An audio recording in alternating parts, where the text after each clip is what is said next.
आप लोग इतने दिनों से आंदोलन कर रहे हैं, कोई सुनवाई नहीं हो रही है, आपको क्या लगता है सरकार क्यों नहीं सुनवाई कर रही है? दरअसल हम 2 महीने से इन बच्चों के साथ इस आंदोलन को चला रहे थे। आप तो खुद देख रहे थे पहले दिन से। बीच में कांग्रेस पार्टी ने इसको हाईजैक कर लिया, ये आंदोलन को हाईजैक कर लिया। जो आंदोलन के बीच में बच्चे थे, उन बच्चों की उनसे कोई डील हुई है, मुझे नहीं मालूम क्या डील हुई है क्योंकि मेरे सामने नहीं हुई है, लेकिन डील डेफिनेट हुई है।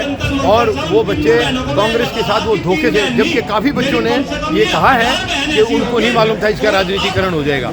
अब इन्होंने राजनीतिकरण कर दिया है। और ये आप भी जानते हैं कि कांग्रेस को किसी किस्म का क्रेडिट आज की सरकार तो देगी नहीं।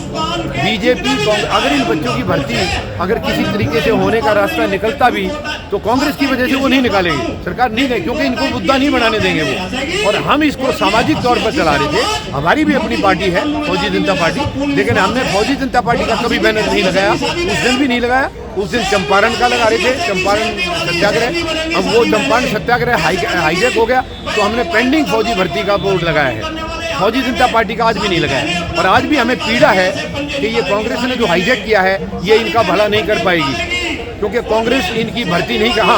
कांग्रेस की कल सरकार आ गई तो इनको भर्ती कर देंगे, इसमें कोई दो राय नहीं है, मैं मानता हूँ। लेकिन सरकार नहीं आई तो कांग्रेस इनकी भर्ती इस सरकार से नहीं करा सकती है।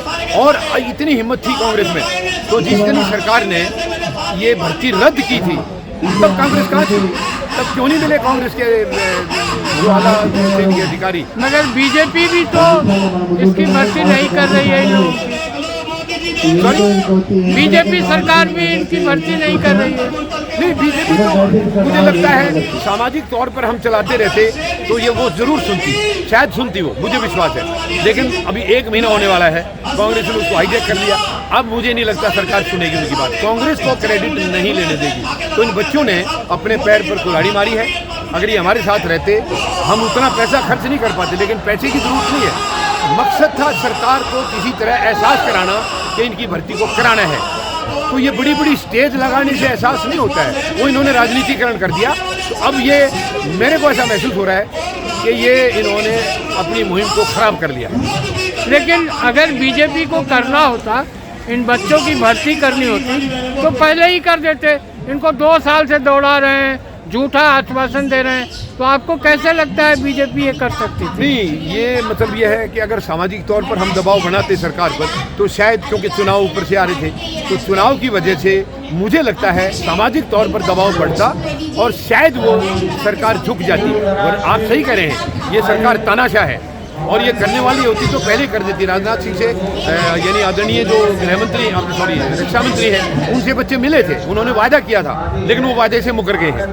और करने की नीयत होती तो कर देते। लेकिन अब हमें ये विश्वास था कि सामाजिक तौर पर राजनीतिकरण करने से नहीं मानेगी। सामाजिक तौर पर अगर हम इसको चलाते रहते, ये बच्चे हमारे साथ रहते, तो शायद अब तक इसका रिजल्ट निकलता, क्योंकि चुनाव आ रहे हैं और ये सरकार ऐसा रिस्क शायद ना लेती।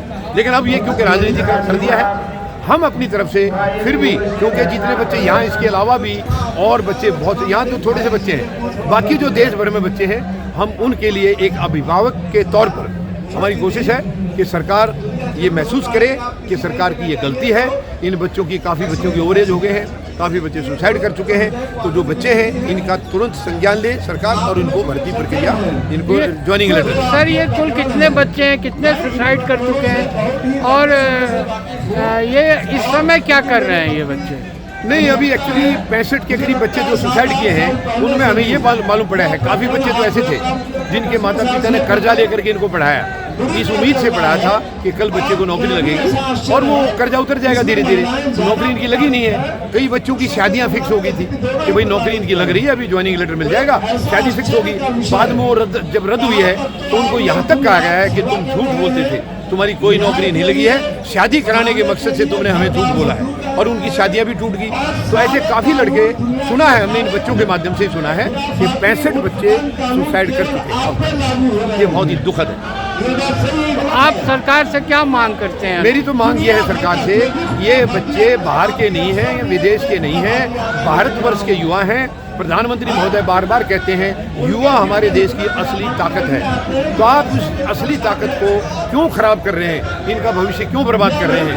सरकार तो होती है देश के जवानों का, देश के सारे 140 करोड़ लोगों का भविष्य सुधारने के लिए होती है, बिगाड़ने के लिए नहीं। तो इनका भविष्य ना बिगाड़े, तुरंत संज्ञान दें। जिनकी एज निकल गई है उनको एज रिलैक्सेशन दें और तुरंत इनको ज्वाइनिंग लेटर दे करके इनको भर्ती कराया जाए। धन्यवाद। जय हिंद।